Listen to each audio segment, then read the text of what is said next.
Yun, magandang araw mga bossing. Ito na yung part 3 ng ating makina. Ayan, magkakabit na tayo ng ating engine valve sa cylinder head para isasalpak na natin sa makina. So ayan, ngayon maglalagay tayo ng valve seal. Ayan yung ating kasama, masyadong nagmamadali, nilalagay na niya yung nilalagay niya na kagad yung ating engine valve, wala pang valve seal. Ayan, pusing. Ayan, tatanggalin ulit natin yung engine valve na nilagay niya para ating itihaya siya. Ayan, nalagay natin ang ayan, pinas forward ko na para mapabilis ang ating trabaho. Ayan, tinulsok-tulsok na ng screw, ginagandagan ng paninggo. Ayan, saka yan, nilagay na ni Kapitan Ingo ang ating engine valve. Ayan, masyadong natataranta na tong dalawa na to. Ayan, dito sa pinagagawa natin ngayon, masyadong dito, masyadong masilan kasi kailangan pang naka-helmet, naka face mask. Hindi tayo sanay sa ganito kasi, kaya medyo mahirap gumalaw. So, ayan, natataranta pa rin itong dalawa na gumagawa. Ayan, fast forward na natin para mabilis matapos. Ayan, kapitan natin lahat ng valve lock, binaliktad balintong uli ni Kapitan Ingo. Saka ayun, pumisto na siya sa paglalagay ng shellac para matapos na. Ayan, natataranta na siya paglalagay ng shellac. Sa mga ating ka-mechanic diyan na mapupunan nila itong ating ginagawa na bakit shellac, maraming shellac yung nilalagay. Diskarte, itong diskarte namin na para didikit siya ng maayos. Ayan, kanya-kanya kasing diskarte yan para pero tested na to. Marami nang nangyaring ganito na ginawa na nilagyan namin ng shellac na ganito karami. Ayan, ayan naman, inilagay ko na itong cylinder head gasket. Tapos kinuskos-kuskos na naman uli ni Kapitan Ingo ng kanyang pangkuskus na may shellac. Ayan, sige lang, sige, natataranta siya. Ayan mga busing, medyo natagalan ng ating upload ng part 3 kasi marami tayong inasikaso, marami tayong mga pinagkakaabalahan. Ayan, tapos ayan, isusunod na natin ipatong ang cylinder head. Ayan, baka ipatong pa ng iba. Okay, sintro mo Kapitan Ingo para shoot, huwag kang malikot para shoot. So ayan, dito naman tayo sa cylinder head bolt. Ilalagay ang cylinder head bolt, ito-torque na natin. So ayan, batak-batak na tayo ng torque wrench. Ayan, no, sa gitna tayo mag-uumpisa papunta sa tigkabilang tabi para maganda ang dapat. Ayan, pangit ang ating lagay ng camera kasi hindi natin na ilagay ng maayos. Ayan, wala kasi tayong taga-video, kaya hindi natin ilagay ng tamang yung camera natin. Pero ayan, nakikita naman ninyo na tinotorque na. Ayan. Okay,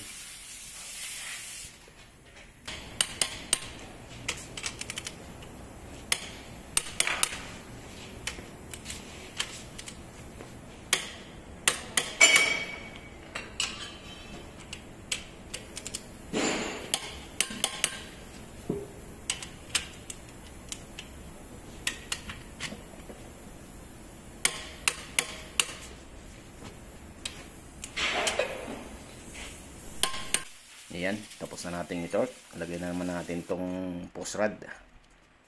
Ayan, lagay na natin. Tapos ating ayusin itong ano. Ayan. Kita nyo yung pagkakalagay ng push rod. Tapos ating titingnan, sisilipin natin isa-isa. Titingnan natin kasi minsan kasi pagka hindi mo naisiting ng maayos, hindi siya nakatama doon sa cam follower niya. Kaya kailangan silipin natin. Pass light. Ayan, para makita natin. Ayan, okay naman na. Sunod na natin tong rocker arm niya. Ayan. Lagay natin ng rocker arm. Okay.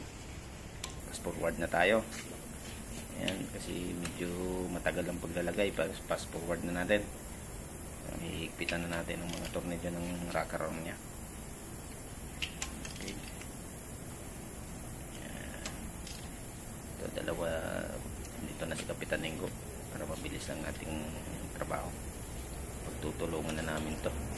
Kasi tapos na yung hugasan yung piyasa. Ayan, pinupok-pok na ni Kapitan Ingo. Ayan, pass forward na naman ulit tayo. Ayan, magkakabit na tayo dito ng injection pump nya at saka yung ating mga timing gear. Timing na natin. Piniprepare na ni partner yung ating injection pump. Ayan, pinasok na. Ating higpitan naman ng ating yung tornilyo. Lalagay natin. Ayan.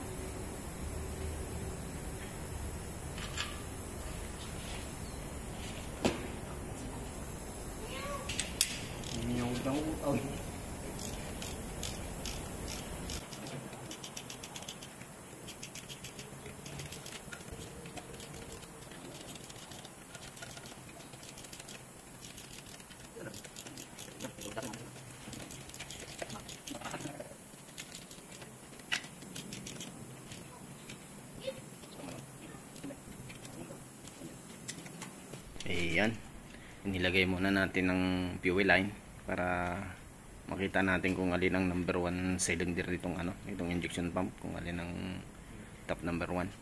Hindi natin kasi natandaan kung alin dito. Nakalimutan natin kung alin ditong fuel line na number 1. So, kaya ayan, nilagay lang muna natin ang kanyang fuel line para makita natin kung alin dito. So ayan, sinisiting pa natin. Ayun, yung number 1 niya sa ibaba. Ayan, number 1. Tapos yun, may marking dito na tuldok. Ayan, doon lang natin itatapat ang kunya. Yan ang number 1 niya. Ito. Terus yung kasunod, diba? Ito, 1, 3.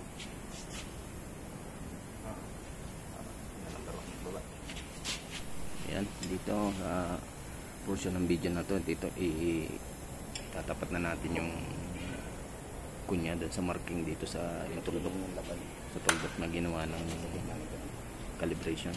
Ilagyan nyo kasi nila ng pointer dito sa may ng kunya nya, dito sa may lagayan ng gear. Dapat mo ganyan dito. Pag nalampas mo naman, ikot natin.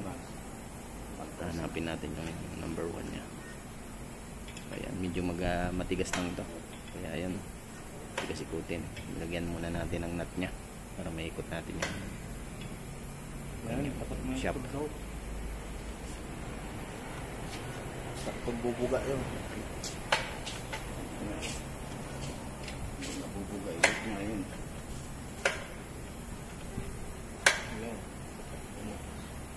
Dapat at ganyan.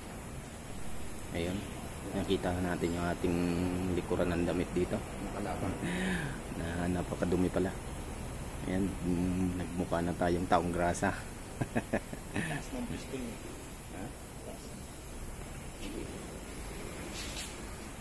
Advance nga yun. Pag ginanya mo yan, pagka yung hindi mo siya inilaban, hindi kasi yung katulad ng isang kuwan na true-wheeling. Pag hindi mo inilaban yan, mausok yung puti, hindi sunod. Dapat nakaganyan siya.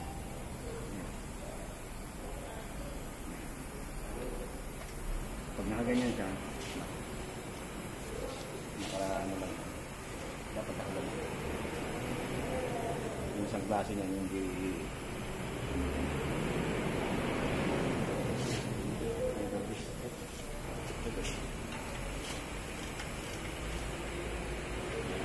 ito nga.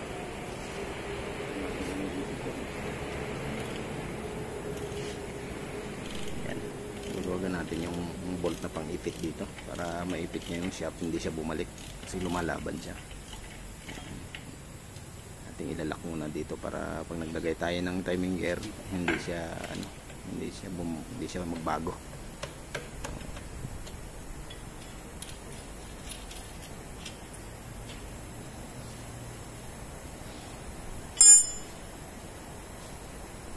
Ayan, tinatanggal na ni Kapitan Ingo ang ating fuel line na inilagay para naikabit na niya ang ating oil cooler,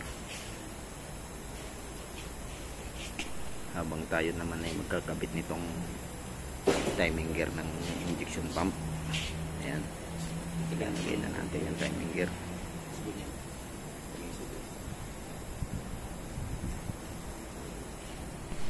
Paikot natin ng konti itong makina niya, itong sigunyal, kasi yung timing hole dito sa kanyang camshaft hindi siya nakasentro. Ayan, iikutin muna natin, sisintro natin yung kanyang timing hole sa camshaft. Ayan, may butas yun dyan mga busing, lalagyan natin ng timing pin para hindi tayo sumablay sa timing. Ayan,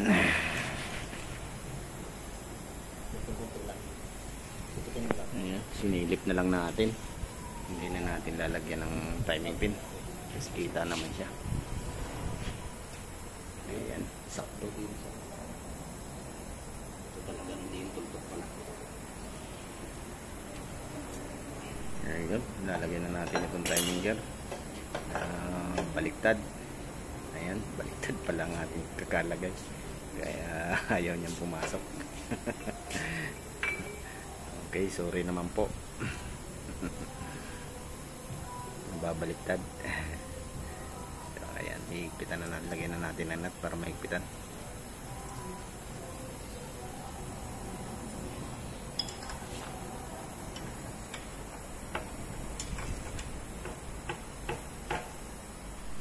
Okay, ayan, patay martilyo, pupukin muna natin. Ayan, para humigpit. Okay, siya na kayo mga bossing, kailangan lang natin pupukin yan para humigpit. Ayan, para masira pati yung ating llabe. Yan, ganyan lang, mapalitan ng bago. Okay, ayan, luluwagan na natin yung yung ating timing lock dito para baka malimutan natin pag-start. Ayun ang mga bossing, malapit na matapos yung ating makina. Yung ating makina, ayan, kunti na lang ang kulang. Timing gear cover, saka itong kanyang oil pump. Oil pump. Ano ba yan? Oil cooler. Yan, oil cooler. Ayan. Sinsya ng mga bossing, nalito lang ng konti.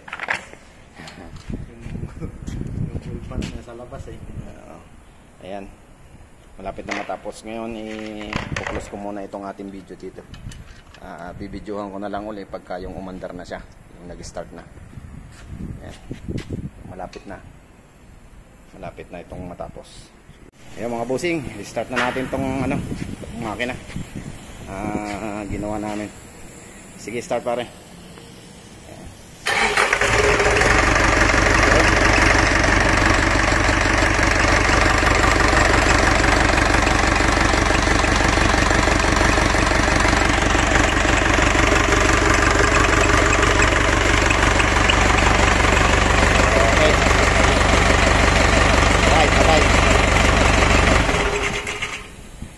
Okay, mga bossing. Okay, kulang nga boys. Umi-start na. Sasalpak na lang natin doon sa niya, sa baku loader. Makina ng baku loader ito, Caterpillar. Yan na. Tapos na yung ating makina. Okay, salamat. God bless.